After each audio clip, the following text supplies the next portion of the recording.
Tonight, we drift back to a time before written memory, before human history truly begins, guided only by the oldest words ever pressed into clay. Imagine yourself standing in the cool darkness of southern Mesopotamia, somewhere between the Tigris and Euphrates rivers, in an age so distant that the very concept of centuries has not yet been invented, and the stars above you burn with a brightness you have never experienced because there are no city lights, no electrical hum, no pollution to dim their ancient fire, just the raw cosmos staring down at a world that barely knows it exists, and you are breathing air that smells faintly of river mud, of dried reeds, of the particular dusty sweetness that hangs over land that floods and recedes with the seasons, and you realize that you are about to embark on a journey through stories that predate every religion you have ever heard of, every myth you were told as a child, every god whose name you might casually invoke when you stub your toe on furniture in the middle of the night. And honestly, given how far back we are going, you probably won't survive this, so before you get comfortable,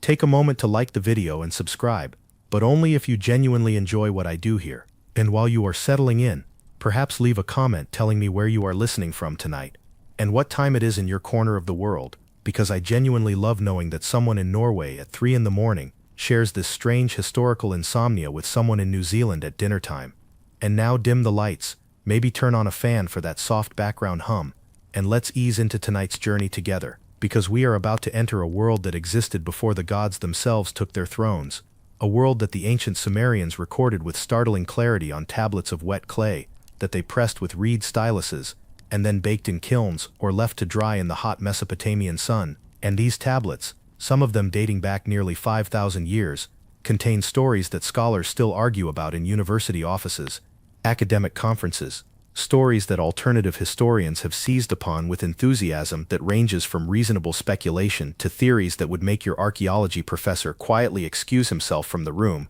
And somewhere in the middle of all this academic chaos lies a narrative so strange and so compelling that it deserves to be told properly, in full, with all its contradictions and mysteries intact. And that narrative begins not with the creation of humanity, not with the flood, not even with the arrival of the gods, but with what existed before any of that, with the primordial cosmos that the Sumerians described in their oldest texts. And here we must acknowledge a mainstream historical fact that anchors our story in genuine scholarship: the Sumerian creation accounts, particularly the text known as the Eridu Genesis, and the later Babylonian Enuma Elish, which drew heavily from Sumerian sources, describe a cosmos that begins in watery chaos, a mingling of fresh water and salt water personified as divine beings. And from this primordial mixture, the universe slowly takes shape, not through the command of an all-powerful creator deity, but through a process that feels almost evolutionary, almost organic, as if the cosmos itself were a living thing,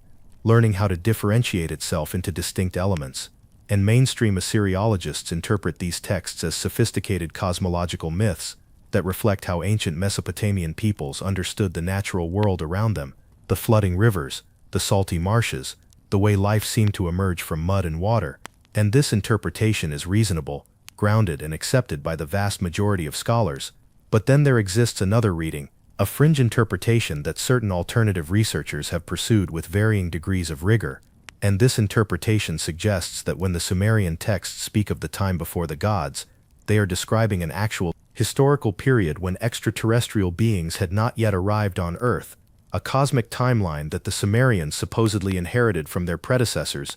And while most academics would gently escort this interpretation to the door and wish it well on its journey elsewhere, it persists in popular culture and in certain corners of the internet, where ancient astronaut theories flourish like mushrooms after rain. And whether you find this interpretation compelling or comical, it adds a layer of mystery to our story that keeps things interesting, because at the very least it raises a question still debated among Assyriologists: why did the Sumerians describe their gods as having physical bodies, as eating, drinking, sleeping, working, growing tired, and experiencing emotions that seem remarkably human, or perhaps remarkably mortal? And this question has no definitive answer, which means we get to wander through the possibilities together, like tourists in a museum that never closes. And speaking of wandering, let us walk now through the landscape of pre-divine Sumer, through the marshes and the reed beds, through the settlements that would eventually become the first cities humanity ever built, places with names like Eridu, Uruk, Ur, Lagash, and Nippur, names that roll off the tongue like incantations, and you can almost hear the soft rustle of papyrus boats moving through waterways. the distant lowing of cattle, the occasional splash of fish breaking the surface, and above you the sky is impossibly vast, the kind of sky that makes modern humans feel vaguely anxious because we are not used to so much emptiness, so much possibility, and the Sumerians looked up at that sky and saw not emptiness but architecture, a cosmic structure populated by beings they called the Anunnaki, a word that scholars translate roughly as those of royal blood, or princely offspring, or more literally, seed of Anu, referring to the sky god who sat at the apex of the Mesopotamian pantheon. And these Anunnaki were not abstract forces or symbolic representations, but actual entities with names and personalities and very specific responsibilities, and the texts describe them as existing in the heavens before they descended to earth, as if they had a home somewhere among the stars, a dwelling place that predated their involvement with our planet. And this is where things get deliciously ambiguous, because the Sumerian word for heaven, an, also simply means sky or above, and depending on how you read the texts, the Anunnaki either came from a divine realm that exists in a spiritual dimension beyond physical reality, or they came from the literal sky, from up there, from space, and the mainstream scholarly consensus is firmly in the camp of divine realm, of mythological cosmology, of sophisticated religious imagination, but the alternative interpretation refuses to die quietly, and so we sit here together in the dark, considering both possibilities, which is honestly more fun than picking a side and defending it to the death. And as we consider these things, the night grows deeper around us, the stars wheel slowly overhead in their eternal patterns, and you begin to understand why the Sumerians were so obsessed with the heavens, why they built their ziggurats as stairways to the sky, why their priests climbed to the highest platforms to observe celestial movements and record them with meticulous care, because in a world without light pollution, without distractions, without screens competing for your attention, the night sky is the most spectacular thing you have ever seen. And it demands explanation, it demands story, it demands meaning, and the Sumerians gave it meaning by populating it with beings who would eventually descend and change everything, beings who existed in a time before human history, in a cosmic prehistory that the tablets described with the same matter-of-fact tone they used to describe agricultural yields and temple inventories, as if the existence of these divine beings were simply obvious, simply true, simply part of the fabric of reality, and perhaps, in the worldview of these ancient people, it was, and perhaps, as you lie there listening to this story, you can temporarily adopt that worldview, not because you believe it, but because believing things temporarily is one of the great pleasures of storytelling. And the night is still young, or rather the night is very old, 5,000 years old at least, and we have barely begun to explore it. So let your breathing slow,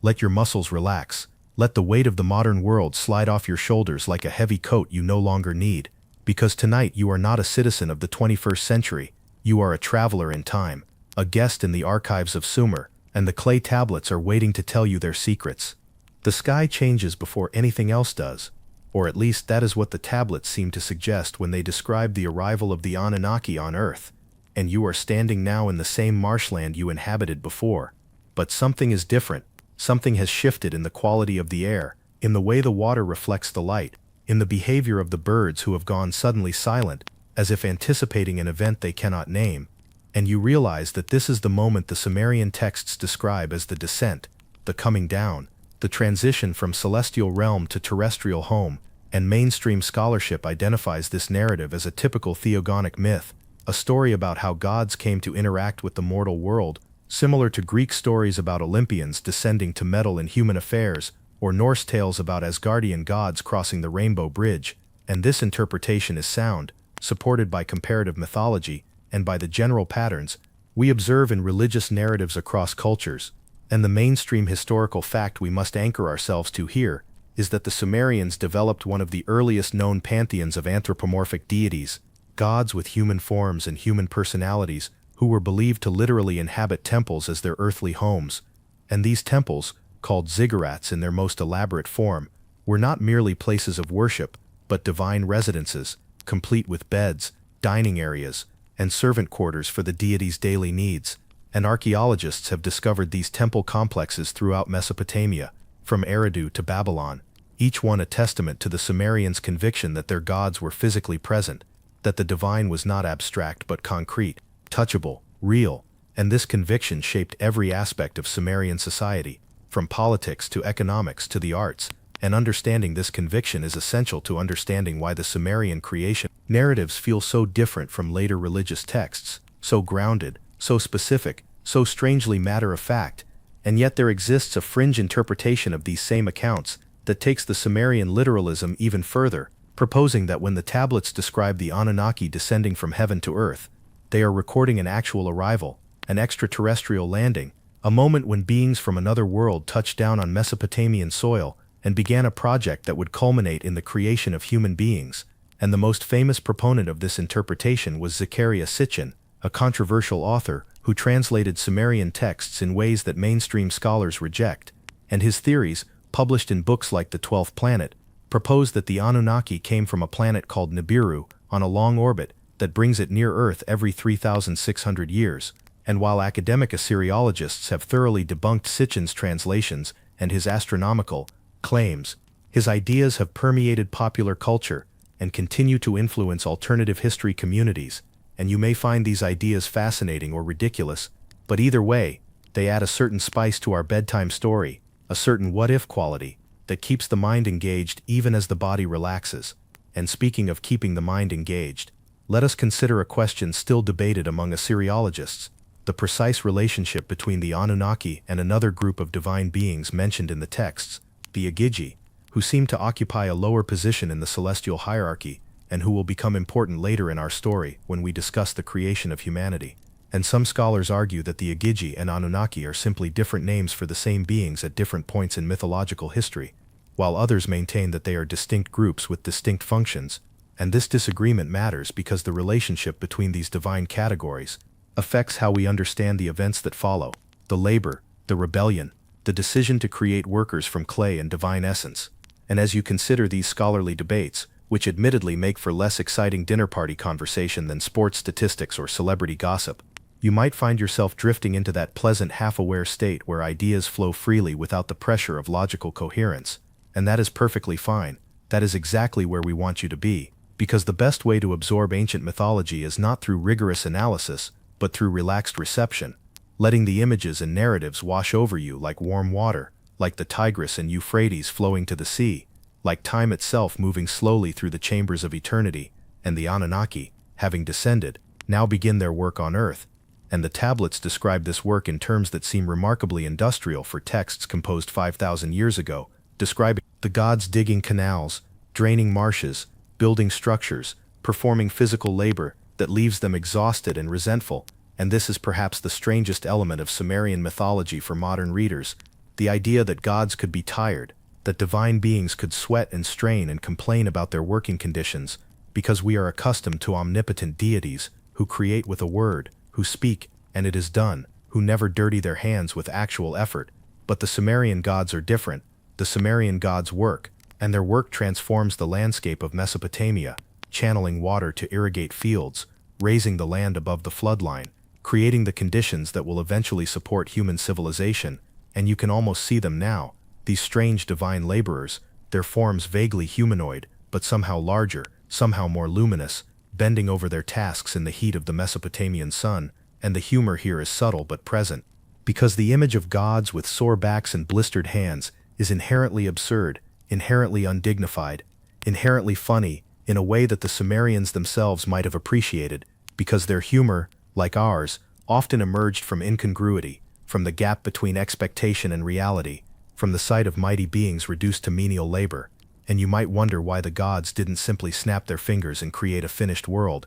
and the tablets do not answer this question directly, but the implication seems to be that creation requires effort, that even divine power has limits, that the cosmos operates according to rules that even gods must follow. And this idea, that divinity is constrained by cosmic law, appears throughout Mesopotamian religion, and represents a sophisticated theological concept that modern scholars find fascinating. And as the gods labor, the world takes shape around them, rivers find their courses, cities begin to rise from the clay, temples reach toward the sky, and the stage is set for the next act of our drama, the creation of beings who will take over the work, beings shaped from the earth itself, beings like you and me, beings called Lulu in the oldest texts, a word that scholars translate as worker, or mixed one, or simply human. And the story of our creation is coming soon, I promise. But first we must linger a little longer in this age of divine labor, this strange interlude, when gods themselves dug in the dirt, because it sets up everything that follows, and because the image is worth savoring, worth holding in your mind as you drift toward sleep. This picture of the cosmos taking shape through effort rather than miracle, through sweat rather than magic, through the patient accumulation of small actions over vast stretches of time. And perhaps there is a lesson there about how great things are built, or perhaps there is no lesson at all. Perhaps it is simply a story, and stories do not always need lessons. Sometimes they just need telling, and you just need listening, and the night just needs passing, and the stars just need witnessing, and everything is exactly as it should be. The divine laborers grow weary, and this weariness changes everything, because tired workers seek solutions to their exhaustion, and the solution the gods devise will reshape the cosmos forever. And you are witnessing now the moment before creation, the conversation among celestial beings about what must be done. And the tablets describe this conversation with surprising drama, with conflict and debate, and the kind of office politics that will feel uncomfortably familiar to anyone who has ever attended a meeting that could have been an email. And the mainstream historical fact that anchors this portion of our narrative is this: the Sumerian creation of humanity texts, particularly the Atrahasis epic and the Enuma Elish, describe humans as created specifically to relieve the gods of labor, to serve as workers who would maintain the canals, tend the temples, and produce the food and goods that the gods required. And this purpose is stated explicitly and repeatedly, not as subtext or implication, but as the direct reason for humanity's existence. And scholars note that this represents a distinctive Mesopotamian theology, in which humans are fundamentally servants, created for utility rather than for divine companionship or moral testing. And understanding this utilitarian origin story helps explain many aspects of Mesopotamian religion, including the elaborate temple economies in which human communities worked to feed, clothe, and house their gods. And this is not a flattering creation story by modern standards. Nobody wants to believe they were made to be a cosmic janitor, but it has a certain honest brutality that some find refreshing compared to loftier origin myths that place humanity at the center of divine attention. And now we must consider the fringe interpretation of these same events, which takes the creation narrative and reads it through a technological lens, proposing that the mixing described in the tablets, the combining of clay with divine blood or essence, represents a genetic engineering project in which the Anunnaki created humanity by blending their own DNA with that of existing Earth primates, producing a hybrid species capable of understanding instructions and performing complex tasks. And this interpretation, championed by Sitchin and his followers, treats the Sumerian texts as literal records of biotechnology, as if the temples were laboratories, and the gods were scientists, and the creation of humanity was essentially a successful breeding experiment. And mainstream scholars find this interpretation unsupported by the actual language of the texts, which use conventional mythological terminology that appears throughout ancient Near Eastern literature. But the interpretation persists because it offers a certain narrative satisfaction, a sense that humanity's origins might be traceable to specific events rather than abstract divine will. And whether you find this compelling or laughable raises a question still debated among Assyriologists. What exactly did the Sumerians mean by the blood or flesh of a god that was mixed with clay to create humans? Because some scholars read this as pure metaphor, as a poetic way of saying that humans contain a divine spark, while others argue that the Sumerians understood this mixing literally, as an actual combination of physical substances that produced a physical result. And the debate matters because it affects how we understand Sumerian ideas about human nature, about whether we are truly divine in some essential way, or merely clay animated by borrowed power. And as you ponder these questions, let us describe the creation itself as the tablets relate it, because the imagery is rich and strange and perfect for this hour of the night. And the tablets tell us that the god Enki, who is wisdom and water and cunning all at once, collaborates with the goddess Ninhursag, who is earth and fertility and the mother of all living things, and together they mix clay from the Abzu, the freshwater underground sea that Enki rules, with the blood and flesh of a slain god, a rebellious deity named Wyla, or Geshtue, depending on which text you read, whose life is sacrificed so that new life might arise. And the mixing takes place in darkness, in secret, in a process that feels almost alchemical, and the first humans emerge from this mixture, imperfect and strange. The tablets describe early creation attempts that produce beings who cannot eat, cannot speak, cannot reproduce, failed prototypes that the gods must discard before finally achieving success. And this detail about failed creations is fascinating because it suggests that even divine work involves trial and error, that the gods were not infallible craftsmen, but experimenters, learning as they went. And you might find this comforting if you have ever failed at something, because apparently even immortal beings mess up on their first attempts. The humor here is gentle but real. The image of gods scratching their heads over defective humans, wondering why this batch cannot hold a shovel properly, why that batch keeps walking into walls, why creation is so much harder than it looks, and eventually they get it right. Eventually they produce humans who can work and eat and reproduce, and these humans are given the name Lulu, meaning mixed ones, and they are immediately put to work, immediately assigned to the labor that the gods have grown weary of performing, and the relief among the divine beings is palpable in the texts. There is celebration, there is rest, there is the satisfaction of a problem solved,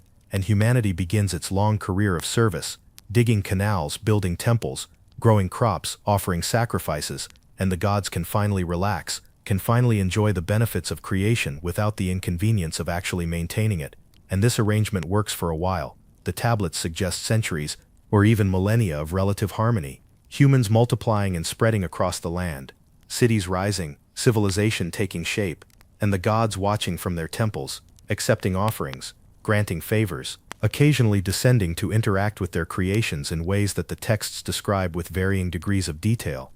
And if you are wondering whether these interactions included romantic entanglements between gods and humans, the answer is yes, obviously, because mythology, without forbidden romance, is like bread without butter, technically functional, but missing something essential.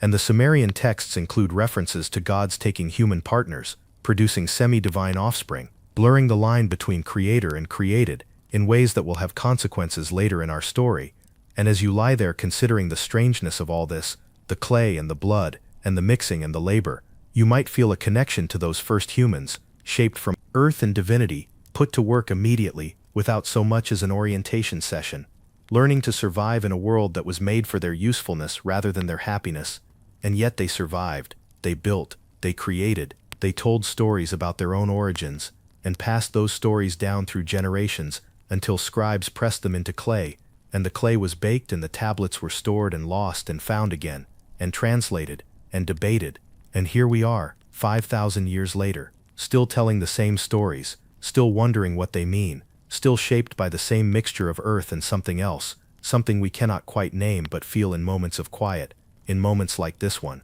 the world grows loud, and the gods grow annoyed, and this annoyance will nearly end everything, because the tablets describe a period when humanity has multiplied beyond expectation, when cities teem with people, and the noise of human activity rises to the heavens, and disturbs the sleep of divine beings, who prefer their rest undisturbed. And you are witnessing now the lead-up to the Great Flood, the catastrophe that appears in Mesopotamian mythology, and echoes through countless later traditions. And the mainstream historical fact that we must acknowledge here is that flood narratives exist in multiple Sumerian and Akkadian texts, including the Eridu Genesis, the Atrahasis epic, and the Epic of Gilgamesh, and these Mesopotamian flood accounts predate the biblical Noah story by at least 1,000 years, leading scholars to conclude that the Genesis flood narrative was influenced by these earlier Mesopotamian sources, and this scholarly consensus has been established through careful textual analysis and is accepted by the vast majority of biblical scholars and ancient Near Eastern specialists.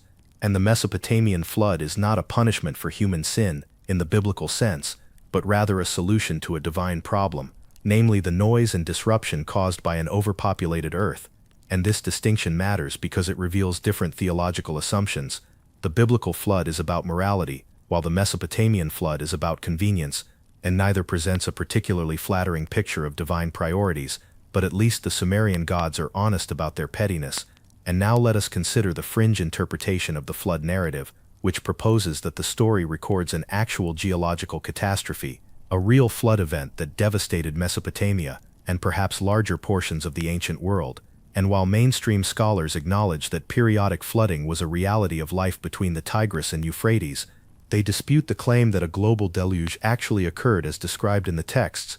But alternative researchers point to geological evidence of massive flooding events at the end of the last ice age, approximately 12,000 years ago, when melting glaciers released enormous quantities of water that dramatically raised sea levels and flooded coastal areas worldwide. and they suggest that the Sumerian flood narrative preserves a cultural memory of this much earlier catastrophe, transmitted through oral tradition across thousands of years before finally being written down. And this interpretation is more plausible than some alternative theories because it does not require extraterrestrial intervention or advanced technology, just human memory stretched across vast time spans, and whether you accept this interpretation or not, it raises a question still debated among Assyriologists and geologists alike: how much historical reality underlies the Mesopotamian flood accounts? And this debate continues because the evidence is genuinely ambiguous. There are flood deposits in Mesopotamian archaeological sites, but they are not consistent across the region or the time period,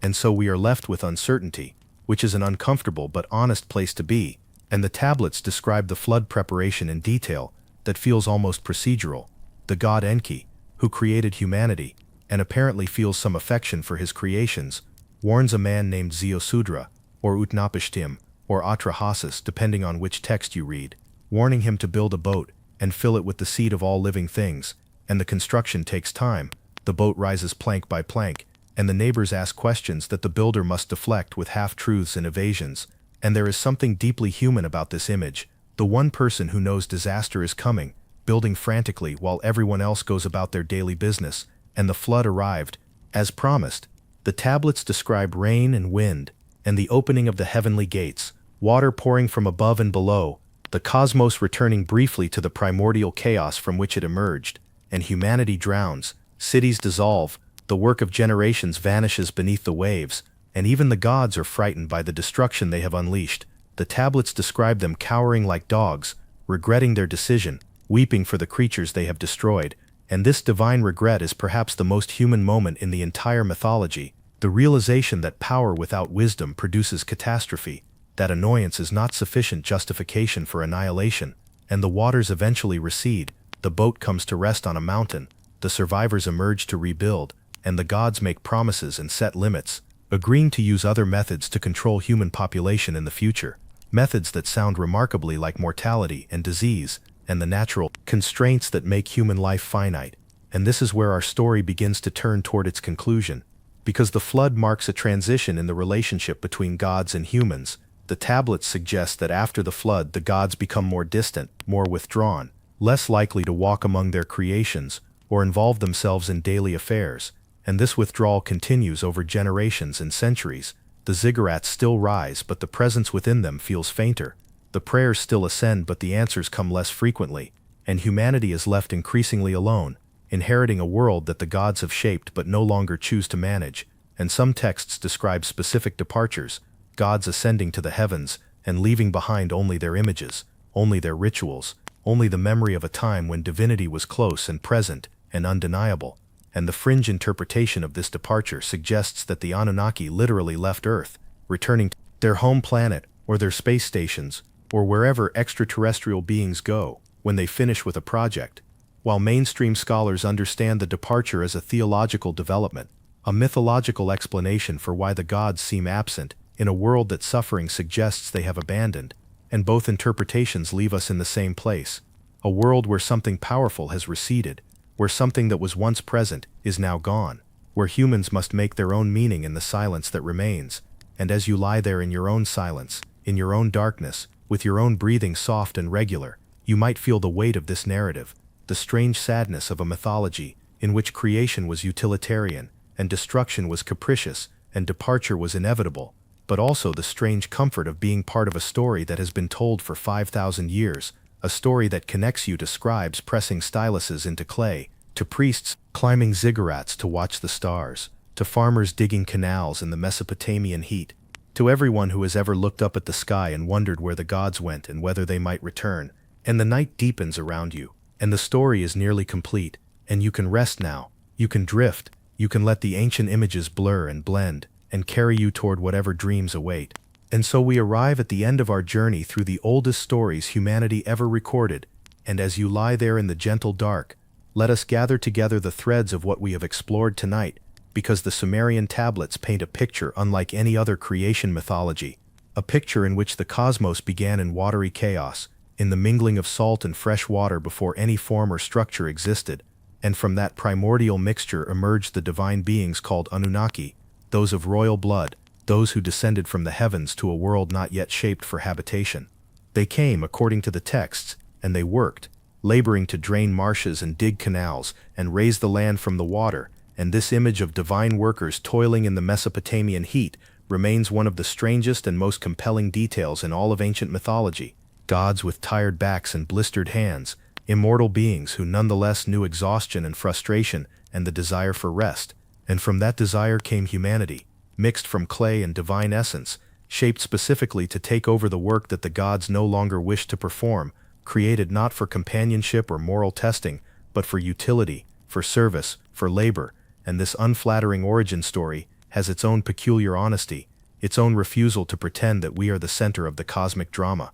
The humans multiplied and spread, cities rose, civilization took shape, and for a time the arrangement worked. Creators and created coexisting in a world built by divine effort and maintained by mortal sweat. But the noise grew too loud, the gods grew too annoyed, and the flood came to reset everything, to wash away the multiplication that had become intolerable, and only a handful survived, warned by a God who loved his creations despite the council's decision. And afterward, in the mud and silence that followed the waters, something changed in the relationship between heaven and earth. The gods withdrew, ascending to their celestial home, and leaving humanity increasingly alone to navigate a world they had not asked to inherit. Whether you read these stories as pure mythology, as sophisticated theological reflection, as garbled memory of actual events, or as literal accounts of extraterrestrial intervention, they remain profoundly strange and profoundly beautiful, artifacts of human consciousness, reaching back across millennia to ask the same questions we still ask today. Where did we come from? Why are we here? And where did the powers that made us go? The debates among scholars continue. The disagreements about translation and interpretation and meaning persist, and this uncertainty is not a failure but a gift, because it means the stories remain alive, still capable of surprising us, still open to new understanding. And now, as the night deepens and your breathing slows, I want to thank you for traveling with me through these ancient archives, for trusting me to guide you through territory that few people explore. If this journey has meant something to you, if you have found comfort or interest or simple distraction in these oldest human stories, I would be grateful if you would consider subscribing to this channel, pressing that button that tells the algorithm we are doing something worthwhile here, and perhaps liking this video and sharing it with someone else who might appreciate a gentle walk through ancient history at the edge of sleep. I do not ask for engagement lightly, because I know your attention is precious and the internet is full of demands, but this work matters to me, and your support makes it possible to continue. Now let your thoughts soften like clay left too long in the sun. Let the weight of ancient questions settle into comfortable mystery. Let the images we have explored tonight, the marshes and temples and ziggurats and floods, blend into the natural landscape of approaching sleep. The Anunnaki are gone, if they were ever truly here, and we remain, shaped from earth and something else, carrying on the work of making meaning in a world we did not make. The stars still burn above you, the same stars that Sumerian priests watched from their temple heights, and in their light you are connected to everyone who has ever looked up and wondered. Let that connection hold you as you drift toward rest. Let the oldest stories ever told become your lullaby tonight. Let the clay tablets whisper their secrets directly into your dreams. You have been good company on this journey, and I hope you will return for the next one. Sleep now, sleep well, and know that the ancient voices are watching over you from across the vast distance of 5,000 years. End of script. Sweet dreams.